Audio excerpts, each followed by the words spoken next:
Good day, friends. Maloa here, and today's adventure starts with Calenglad and Tinager, Book 10, Chapter 1, The Champion of Angmar. Let's go.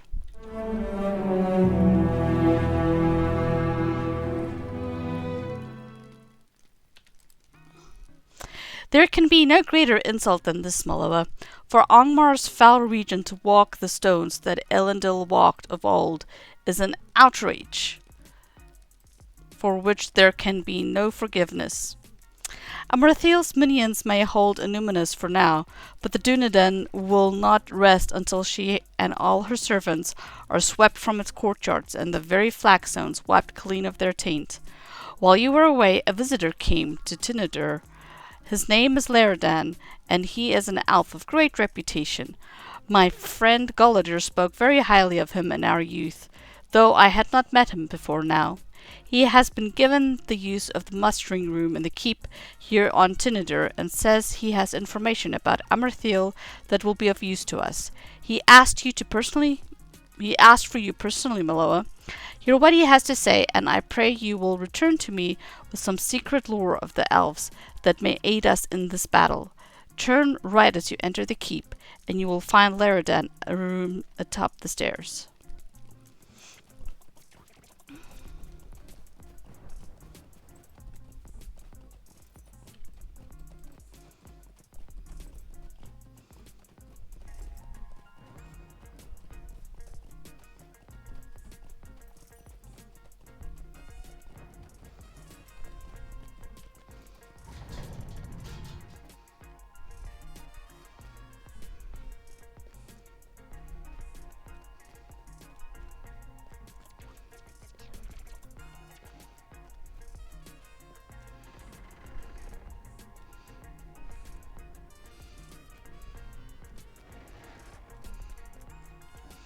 Kind of messy in here.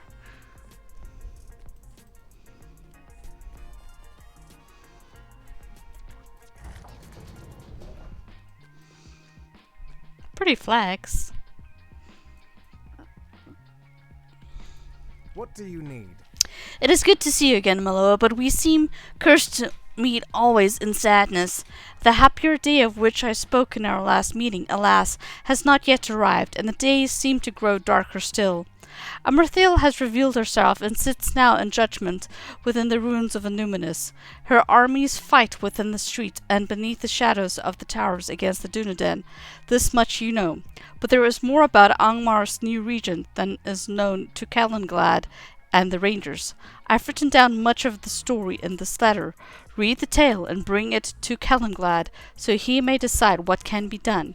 You must do this with utmost speed, Maloa. More than the city of the Dunedain rest upon our answers to Amarthel's challenge.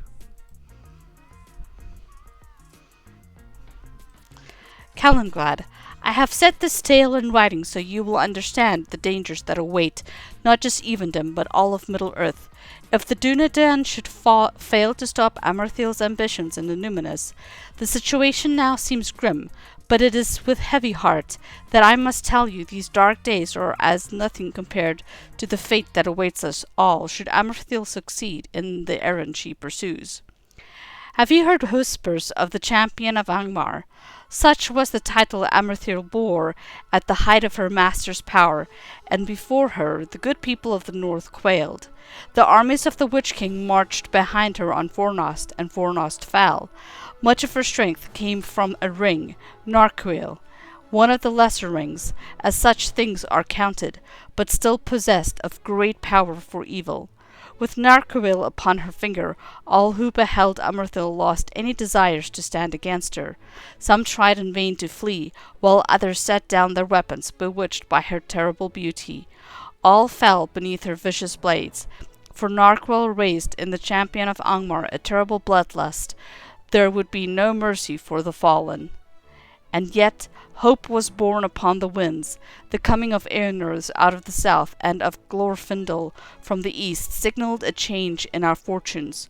Fornost was retaken. Something happened to Amarthel during the battle of Fornost, something her master never expected. The champion of Angmar was defeated. History does not record the name of the elf who laid her low, beyond the guess that he was of Linden, But Amarthil fell before the elf knives, and her ring was lost. Narcoil and Amarthil vanished from all knowledge. The Witch King fled, his forces routed. But now Amarthil has returned from out of the darkness, and worse, she has obtained a palantir, one of the seeing stones of old. There can be no question. She will use it to learn the location of Narquil, the ring she lost so long ago. Perhaps she has already done so. That must be the focus of your attack, Galenglad. The palantir must be taken from her. Amarthil is a dangerous foe of herself, but if she reclaims Narquil and strides at the head of her armies, the threat she poses will be magnified 100-fold. This must not be allowed to happen. That the city has fallen to her is tragic, but the palantir must be recovered at any cost, even should it mean the Dunedain lose Numinous forever. I will ask my good friend to deliver this letter to you, but that is sadly all I can do. My part in this tale has been over long already, and I weep for it. Laerdan. Don't worry, Laerdan, I got you back.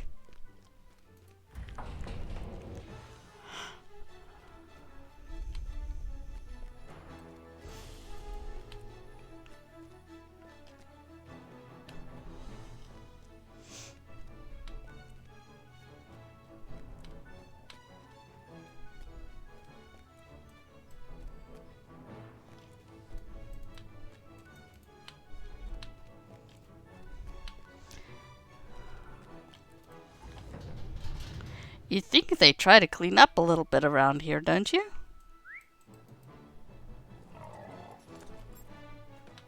Anyways, let's go see Galenglad. He needs to see this letter pronto.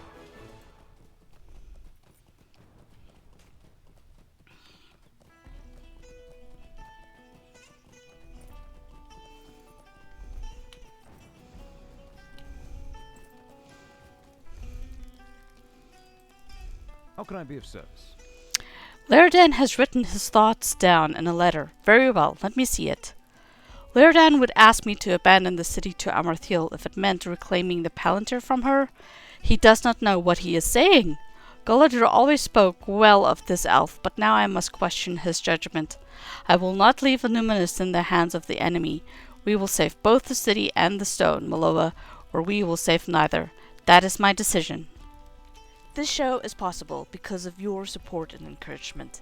Become a patron and get access to more amazing content and see your name here in the credits. Thanks for watching.